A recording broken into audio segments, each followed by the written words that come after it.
Vamos a tratar ahora de uno de los puntos más importantes del matrimonio, y esto es cuál es el objeto, el fin del matrimonio. Y tenemos dos. Vamos a tratar primero del principal. El principal objeto del matrimonio es la procreación de los hijos y la educación de los hijos. Son dos cosas unidas. No es la procreación solamente, porque Dios hubiera podido hacer que los hombres simplemente tuvieran hijos y para eso no habría necesidad de un matrimonio que fuera para siempre. Pero precisamente el principal objeto, fin del matrimonio es la procreación y la educación de los hijos. Es muy importante entender que hablamos de dos cosas, tanto la procreación como la educación. Y la segunda es la más importante y necesaria, podríamos decir, en lo que toca al fin del matrimonio. Si te das cuenta, el matrimonio está diseñado especialmente para cumplir con este fin de educar a los hijos. Educarlos no solamente en el aspecto material, sino sobre todo en el aspecto espiritual, enseñarles a conocer a Dios, enseñarles a hacer todas las cosas necesarias para que se puedan salvar sus almas e ir al cielo. El principal objeto y fin del matrimonio es la procreación y la educación de los hijos. Nota que hablamos de dos cosas, hablamos de procreación y educación. Y esto es porque el matrimonio está diseñado especialmente para cumplir con estas dos cosas respecto a los niños, a los hijos. Precisamente la razón de que el matrimonio sea para siempre es para garantizar la adecuada educación de los hijos. Si hubiera, por ejemplo, varias esposas o varios esposos, sería muy difícil educar a los hijos adecuadamente. Si el esposo o la esposa pudieran dejar el matrimonio en cualquier momento y no hubiera estabilidad en la familia, sería muy difícil educar a los hijos adecuadamente. El hecho de que el matrimonio sea nada más entre un hombre y una mujer es porque el hombre está diseñado para cumplir con cierto rol en el matrimonio y la mujer también está diseñada para cumplir con cierto rol en el matrimonio. No son iguales en el sentido de que no tienen las mismas deberes y facultades, son iguales en el sentido de que ambos pueden conseguir la santidad y la salvación de sus almas y tienen los mismos derechos fundamentales. Pero cada uno tiene un rol distinto y cada uno se maneja en la familia de acuerdo a ese rol. Y ahí vemos cómo Dios diseñó el matrimonio con este fin especial, de que haya procreación de los hijos, pero sobre todo educación. Y educación en el aspecto material, pero más importante aún en el aspecto espiritual, en el sentido de enseñarles a los niños a portarse bien, a ser morales y a guardar los mandamientos, y a conocer a Dios, a conocer, amar y servir a Dios, para que puedan ser felices. Y aquí vemos otro punto más que nos enseña la excelencia del matrimonio. Cuando hablamos, lo que nos dice la Escritura nos dice que estos niños son poco menos que los ángeles. Nos dice el Salmo 8, en el versículo 6, que Dios hizo al hombre poco menos que a los ángeles. Y entonces, si nosotros vemos que nuestros hijos son poco menos que ángeles, que son criaturas que tienen alma, que tienen la facultad de conocer a Dios, de amar a Dios, de hacer cosas grandes por el mundo y por Dios mismo, para la gloria de Dios.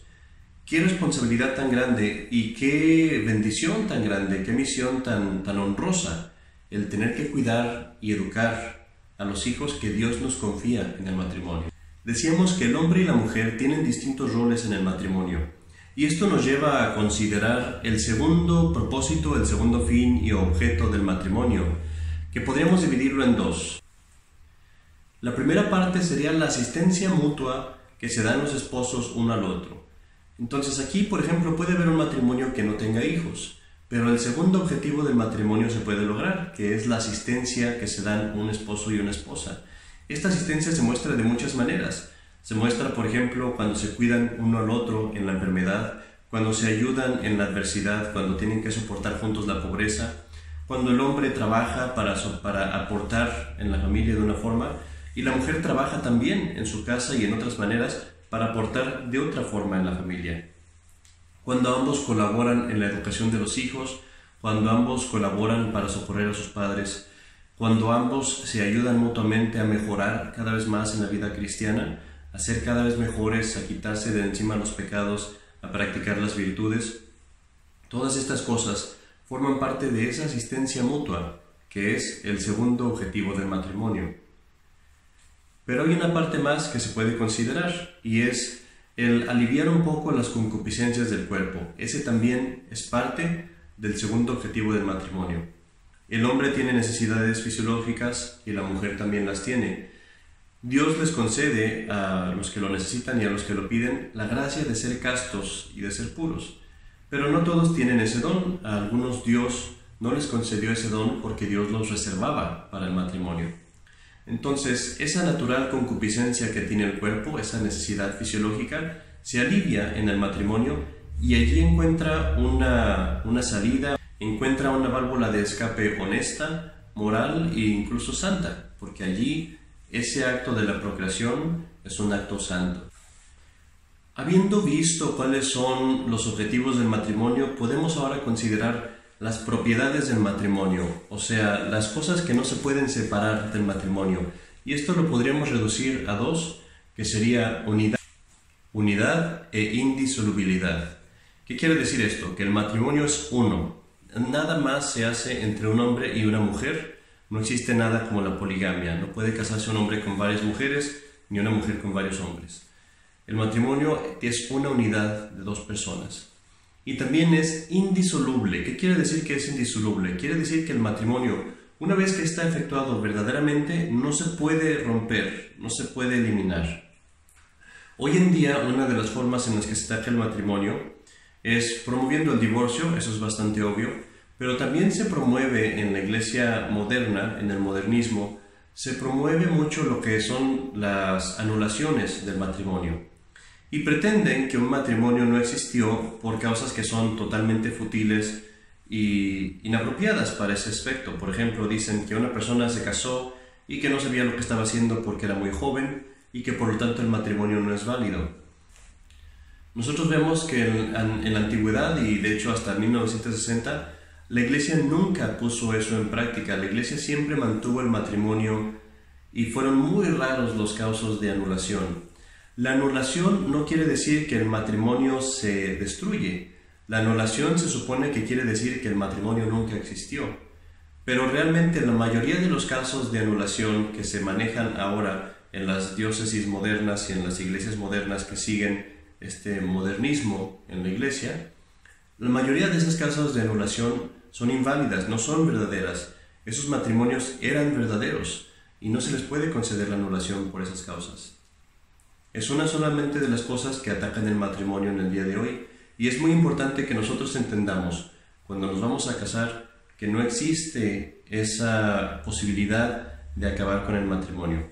Si yo sé que estoy entrando en este contrato y comprendo perfectamente, al menos a grandes rasgos, lo que implica el contrato, comprendo que es uno, comprendo que es indisoluble, comprendo que es para la procreación de los hijos, entonces yo doy mi consentimiento a eso, el matrimonio es válido, aunque yo sea una persona tal vez muy inmadura o tal vez con algunos problemas emocionales, sigue siendo válido, no se puede anular. Es muy importante que entendamos eso.